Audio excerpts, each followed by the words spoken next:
എന്തൊരു പെർഫോമൻസ് ആണ് രാജസ്ഥാൻ റോയൽസ് പുറത്തെടുത്തുകൊണ്ടിരിക്കുന്നത്. സഞ്ജു സാംസൺ ക്യാപ്റ്റൻസിയിലേക്ക് മടങ്ങി വന്നു. അതിന്റെ എല്ലാ ഇമ്പാക്റ്റും ഇന്നത്തെ മത്സരത്തിൽ എടുത്തെടുത്ത് പറയേണ്ട കാര്യം തന്നെയാണ്.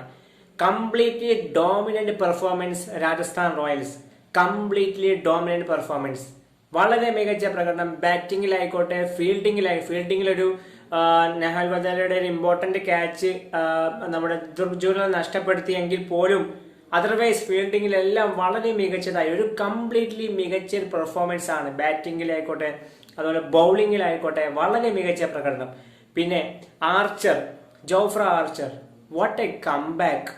ആദ്യ മത്സരത്തിൽ ഹൈദരാബാദിനെതിരെ തല്ലുകൊണ്ട് ചെണ്ടയായി മാറിയ ജോഫ്ര ആർച്ചർ ഇപ്പോൾ ഇത് അവസാനത്തെ രണ്ട് കളികളിലും അദ്ദേഹം വളരെ മികച്ച പവർ പ്ലേയിൽ, ഞാൻ മുമ്പ് പറഞ്ഞിരുന്നു, പവർ പ്ലേയിൽ മുമ്പൊക്കെ വളരെയധികം അപകടകാരിയാകുന്ന ആർച്ചറെയാണ് നമുക്ക് വേണ്ടത്. ഇങ്ങനെ തല്ലുകൊള്ളുന്ന ആർച്ചർ അല്ല വേണ്ടത്.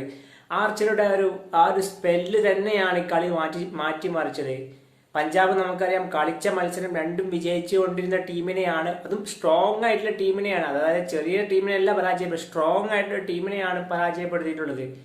എടുത്തു പറയേണ്ട കാര്യം തന്നെയാണ്.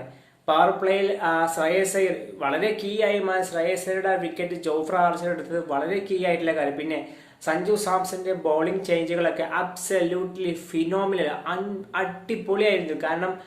അടിപൊളി. കാരണം ഒരു ബോളറെ സന്ദീപ് ശർമ്മ കഴിഞ്ഞ് കഴിഞ്ഞാൽ പിന്നെ വേറൊരു ബോളറെ, അങ്ങനെ ഒരു ബാറ്റ്സ്മാനെ ഒരു പ്രഷറൈസ് ചെയ്യുന്ന രീതിയിലുള്ള ഒരു ബോളിംഗ് ചേഞ്ചുകളായിരുന്നു. അതുപോലെ ജയ്സ്വാളിന്റെ കംബാക്ക്, സഞ്ജു സാംസൺ ജയ്സ്വാൾ തമ്മിലുള്ള ഒരു മികച്ചൊരു കൂട്ടുകെട്ട്, ഇതെല്ലാം ഇന്നത്തെ മത്സരത്തിൽ കാണാൻ സാധിച്ചു. റിയാൻ പരാഗിന്റെ അവസാനത്തെ ഇന്നിങ്സ്. ഏതായാലും രാജസ്ഥാൻ റോയൽസിന്റെ മികച്ച വിജയം, അതും പഞ്ചാബ് എന്ന് പറയുന്ന സ്ട്രോങ് ആയിട്ടുള്ള ടീമിനെ തന്നെ പരാജയപ്പെടുത്തി. സഞ്ജു സാംസന്റെ ക്യാപ്റ്റൻസി വളരെ മികച്ചതായിരുന്നു. ഏതായാലും ഇന്നത്തെ മത്സരവുമായി ബന്ധപ്പെട്ട് നിങ്ങളുടെ അഭിപ്രായം എന്തായാലും വീഡിയോക്ക് താഴെ കമന്റ് ആയി രേഖപ്പെടുത്തൂ.